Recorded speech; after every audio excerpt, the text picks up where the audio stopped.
So হাবিরান এই video তোমাদের second semester Calcutta university ENVS এর সাজেশনস দিয়ে দেবো। সো অলরেডি আমি তোমাদের একটা ভিডিও পোস্ট করে দিয়েছি, সেখানে আমি তোমাদের চ্যাপ্টার 1 এবং হচ্ছে কি চ্যাপ্টার 2 থেকে সাজেশনস দিয়ে দিয়েছি, অ্যান্ড সব থেকে কম অ্যাকচুয়ালি সাজেশনস দিয়ে দিয়েছি কোশ্চেন্সগুলো। তো ওটা দেখে নিও, আমি একটা প্লে লিস্ট বানিয়ে দিচ্ছি, সমস্ত সেকেন্ড সেমিস্টার ইএনভিএস এর সাজেশনসগুলো ওখানটায় পেয়ে যাবে। সো আজকে বেসিক্যালি আমি তোমাদের চ্যাপ্টার 3, 4 অ্যান্ড 5 কমপ্লিট করে দেবো, এবং যে কোশ্চেন্সগুলো দিয়েছি প্রত্যেক কটা পেপার থেকে চ্যাপ্টার থেকে হয়তো 3 থেকে 4টে করে প্রশ্ন থাকবে, সেইগুলো কিন্তু সবগুলো করে নেবে। কিভাবে প্রশ্নগুলো করবে মানে তোমরা প্রিপেয়ার করবে, হয়তো অনেকে তো নোটস কিনছো না, সো কিভাবে নোটসটা প্রিপেয়ার করবে দেন সেটা একটুখানি দেখে নিও, ঠিক আছে? এমনিতেও আমার কাছে প্লাস তোমাদের যতগুলো পেপার আছে, যাদের Bangla, English, political science, sociology, philosophy, education, history, এই প্রত্যেক কটা পেপারের হচ্ছে কি যে মেজর মানে honours paper and minor paper and হচ্ছে কি যে এমডিসি সিসি2 পেপার নোটস অ্যাভেলেবেল, এবং প্রত্যেক কটা পেপারে কিন্তু আইডিসি নোটস অ্যাভেলেবেল। এবং তোমাদের যে সমস্ত আইডিসি পেপার আছে যতগুলো, হয়তো কিছু কিছু ভিডিও ইউটিউবেও পাবে না, সমস্ত পেপারের আইডিসি পেপারসের notes English plus Bangla version, এবং সমস্ত পেপারসের notes English plus Bangla version পেয়ে যাবে। এবং ENVS, AEC compulsory English, and তোমাদের যতগুলো সিভেক পেপার আছে, 6টা সিভেক পেপার, তো এই 6টা সিভেক পেপারই ইংলিশ প্লাস বাংলা ভার্সন আমার কাছে অ্যাভেলেবেল আছে। যারা নোটস কিনতে চাও, এই যে নাম্বার আছে দুটো, এটা হোয়াটসঅ্যাপ করে নিতে পারো। এবার চলো আমরা হচ্ছে কি যে 3 নম্বর চ্যাপ্টার থেকে সাজেশনসটা দেখে নিই।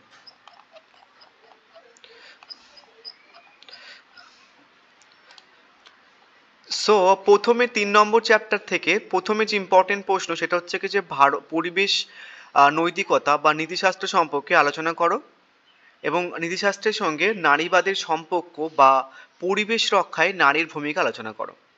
নেক্সট প্রশ্ন হচ্ছে কি তোমার পুনর্বাসন ও স্থাপন কি, এর প্রয়োজন হয় কেন, বা গুরুত্ব বা সুবিধা লেখো এবং সমস্যাগুলো লেখো। তো ওই চ্যাপ্টার থেকে সব থেকে বেশি ইম্পর্টেন্ট প্রশ্ন হচ্ছে কিন্তু এটা। নেক্সট প্রশ্ন হচ্ছে কি যে কোনো দুটি পরিবেশ আন্দোলন সম্পর্কে লেখো। এবার দেখো তোমাদের কিন্তু অনেকগুলো পরিবেশ আন্দোলন রয়েছে, যেমন নর্মদা বাঁচাও আন্দোলন রয়েছে, নর্মদা বাঁচাও আন্দোলন নাম হচ্ছে কি বড়বাদ আন্দোলনও বলা হয়, বিষ্ণুই আন্দোলন, চিপকো আন্দোলন এবং সাইলেন্ট ভ্যালি আন্দোলন। ঠিক আছে, এতগুলো আন্দোলন কিন্তু রয়েছে। তোমার কিন্তু পরীক্ষাতে 5 মার্কসে যদি যদি দেয় পরিবেশ আন্দোলন সম্পর্কে, তাহলে যে কোনো দুটো আন্দোলন সম্পর্কে দেবে। বলবে হয়তো মানে নর্মদা বাঁচাও আন্দোলন বা চিপকো আন্দোলন সম্পর্কে লেখো, এবার কিন্তু দিতে পারে। তো এখানে যতগুলো আন্দোলন আছে ছোটো ছোটো কিন্তু প্যাসেজ করে পড়ে নেবে, বুঝা গেছে? এবং সব থেকে বেশি ইম্পর্টেন্ট নর্মদা বাঁচাও আন্দোলন, বাট এটা আই থিঙ্ক পড়ে গেছে কোনো না কোনো শিফটে। নেক্সট প্রশ্ন হচ্ছে কি জনসংখ্যা কাকে বলে, জনসংখ্যা বৃদ্ধির কারণ বা জনবিস্ফোরণ কি, জনসংখ্যা নিয়ন্ত্রণের উপায় লেখো, মানব কল্যাণ বা সামগ্রিক পরিবেশের উপরের প্রভাব লেখো। 4 নম্বর প্রশ্ন।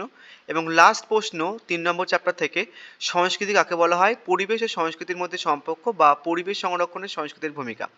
তো এই 3 নম্বর চ্যাপ্টার থেকে 5-এর প্রশ্নটা এবং এই 3-এর প্রশ্নটা কিন্তু সব থেকে বেশি ইম্পর্টেন্ট, তারপর 2, মানে এখান থেকে 3টে প্রশ্ন মোস্ট ইম্পর্টেন্ট, বাদ বাকি প্রশ্নগুলো দেখে রাখবে। একটা এক্সট্রা প্রশ্ন রেখেছি, পরিবেশ সংক্রান্ত বিষয়ে গ্রিন বেঞ্চের গুরুত্ব লেখো। তাহলে 3 নম্বর চ্যাপ্টার কমপ্লিট, এবং প্রত্যেকটা চ্যাপ্টার থেকে দেখবে আমি 3টে করে মোস্ট ইম্পর্টেন্ট প্রশ্ন কিন্তু বলে দিচ্ছি, হয়তো 4-5টা করে রাখছি, বা 3টে মোস্ট ইম্পর্টেন্ট বলে দিচ্ছি। এবার চ্যাপ্টার 2।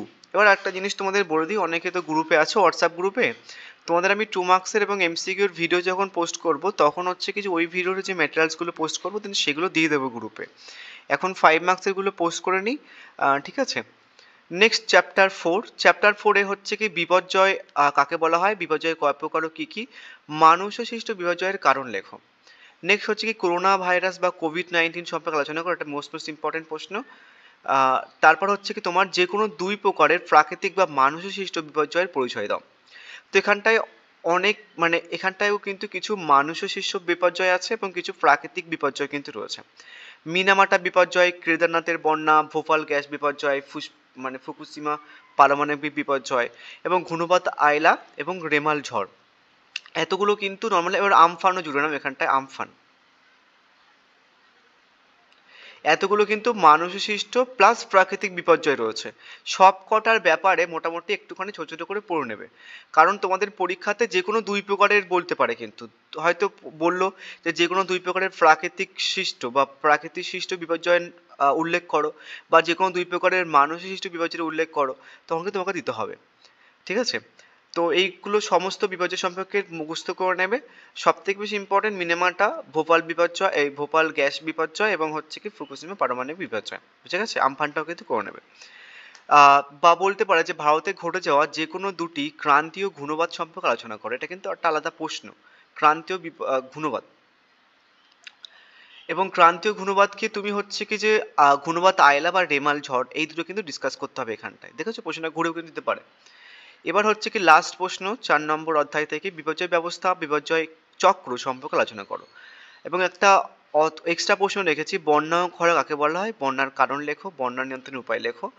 ভূমিকম্প কি, ভূমিকম্পের কারণ লেখো, ভূমিকম্প নিয়ন্ত্রণের প্রস্তুতি বা সতর্ক। লাস্ট প্রশ্ন, ধস কাকে বলা হচ্ছে, ধসের কারণ ও ধস নিয়ন্ত্রণের উপায়। ভূমিধসের প্রভাব বা ধসের জন্য পরিবেশ ও মানুষের কি ক্ষতি হয়। এবং আরেকটা প্রশ্ন, দুর্বল বা পরিবেশগত ঝুঁকি সম্পর্কে সংক্ষিপ্ত টিকা লেখো। এবার আচ্ছা, এবার 5 নম্বর অধ্যায় দেখে নাও। 5 নম্বর অধ্যায় থেকে মানে লাস্ট অধ্যায় তোমাদের, এখান থেকে হচ্ছে কি যে কি প্রশ্ন পড়বে, পরিবেশ রক্ষায় সরকারের ভূমিকা, পরিবেশ রক্ষায় এনজিওর ভূমিকা, সব থেকে বেশি ইম্পর্টেন্ট প্রশ্ন। পরিবেশ রক্ষায় গণমাধ্যম ও তথ্য প্রযুক্তির ভূমিকা আলোচনা করো। তারপর হচ্ছে কি এখান থেকে আমি কিন্তু টোটাল 3টে প্রশ্ন রেখেছি, 3টে প্রশ্নের মধ্যে থেকে বলে দিয়েছি এই দুটো প্রশ্ন সব থেকে বেশি ইম্পর্টেন্ট প্রশ্ন। এবার এক্সট্রা প্রশ্ন দেখে নাও, পরিবেশ রক্ষায় রাজ্য দূষণ পরিষদের কার্যাবলী লেখো।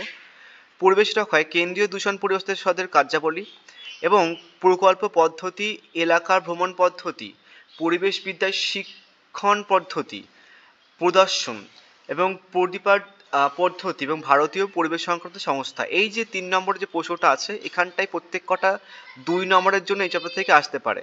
তো আমি কিন্তু 5 মার্কসের সাথে 2 নম্বরে কিন্তু কভার করে দিলাম। এই যে কটা প্রশ্ন দিলাম দুটো ভিডিওর থ্রুতে, এই কটা প্রশ্ন পড়লে তুমি কিন্তু এখান থেকে সমস্ত প্রশ্ন কমন পেয়ে যাবে। এবং যে সাবজেক্টগুলো ওপরে বললাম সমস্ত সাবজেক্টের নোটস ইংলিশ প্লাস বাংলা ভার্সনে পেয়ে যদি কিনতে চাও এই নাম্বারে হোয়াটসঅ্যাপ করতে পারো।